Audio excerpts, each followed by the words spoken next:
termination of the offer until Bob actually hears and receives that termination.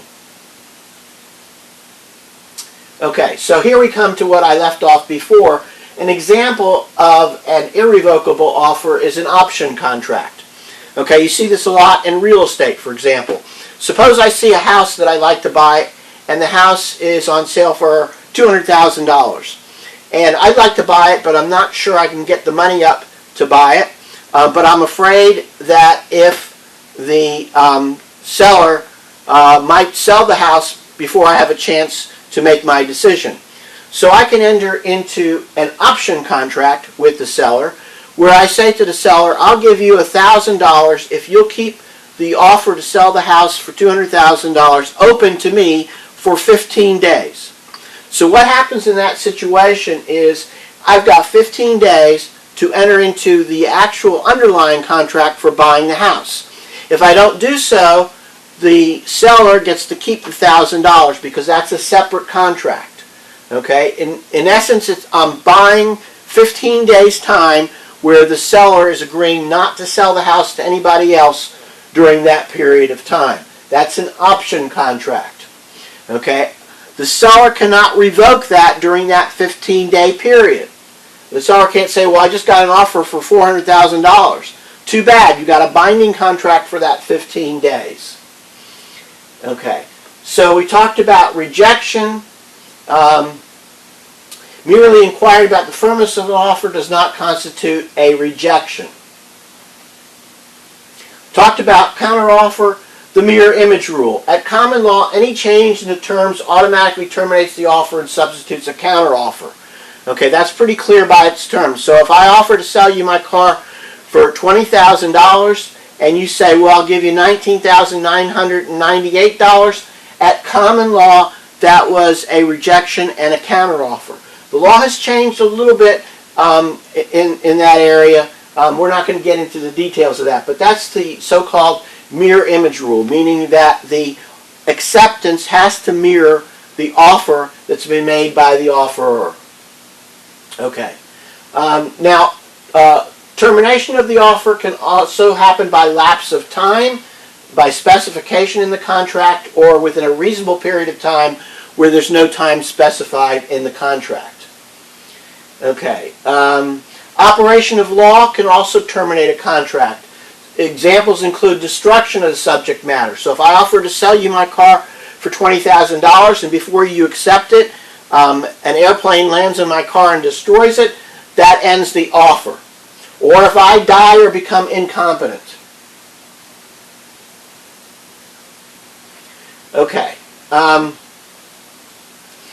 Also, if the subject of the contract becomes illegal after the offer is made, then that also terminates the offer. That would be a highly unusual occurrence, but that is the law. Okay, so the flip side of offer is acceptance. All this makes up and forms the agreement part of a contract. An acceptance is the voluntary statement or act by the offeree that indicates his or her assent to the agreement, to the terms of the offer. It has to be unequivocal. We already said that. Generally, silence cannot act as acceptance, but there are some exceptions. Prior dealings. If prior dealings indicate that silence is acceptance, then silence can be acceptance. In that situation, the offeree may have a duty to actually reject the offer or risk being bound by his silence. With a unilateral contract, acceptance is evident and notification is not necessary. It's the act itself that creates the acceptance. But with a bilateral contract, there has to be some manifestation of acceptance.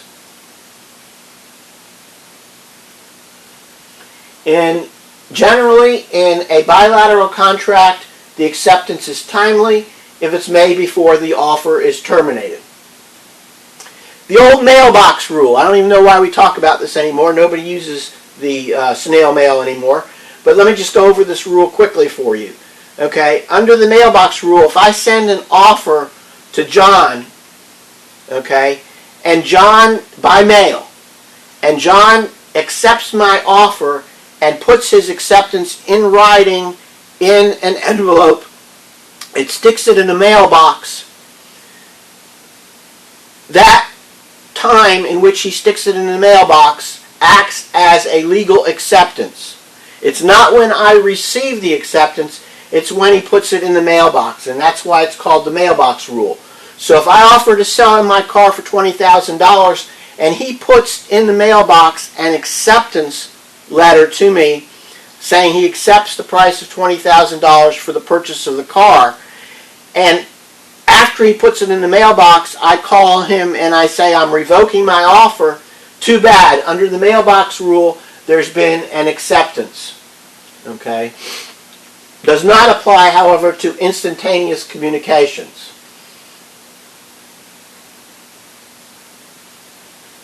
Okay.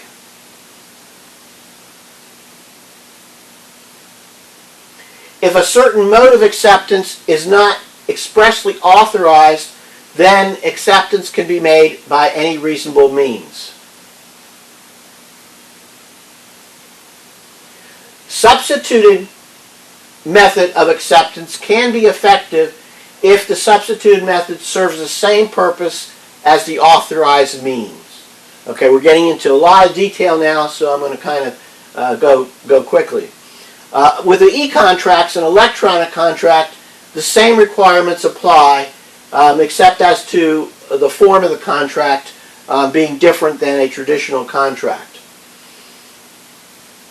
All important terms on an online offer should be conspicuous, and the seller's website should include a hyperlink to the full contract terms in a readable format. Okay. I'm not going to go through the rest of the online things. You can read these. I want to get through this more quickly. So let's move on from the online. You can look at some of the things in online transactions. Some of the issues are what's a signature or what's acceptance. So for example, you can have a click-on agreement where you check a box. That can be a method of acceptance.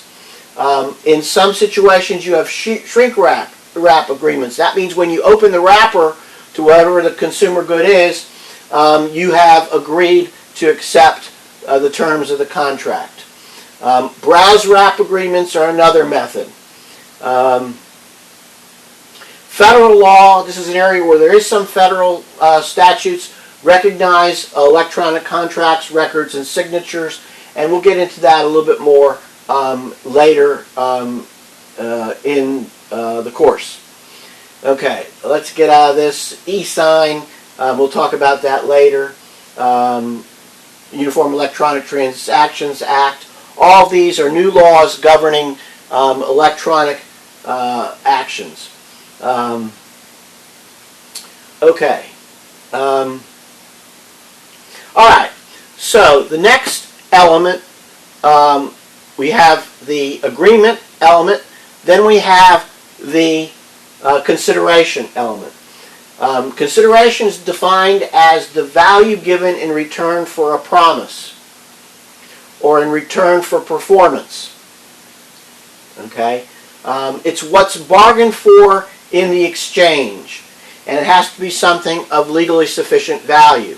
So typically, for example, in a simple contract, if I offer to sell you my car for $20,000 and you agree to buy my car for $20,000, the consideration is the car and the money.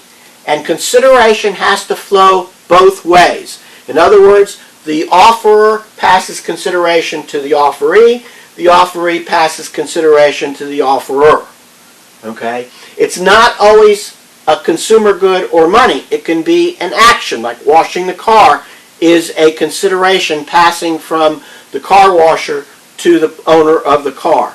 So that can be it. Now, another thing to point out is what is legally sufficient value. This is an old concept still applicable in the law, and that is that the courts do not want to get into whether or not you made a good deal. Okay?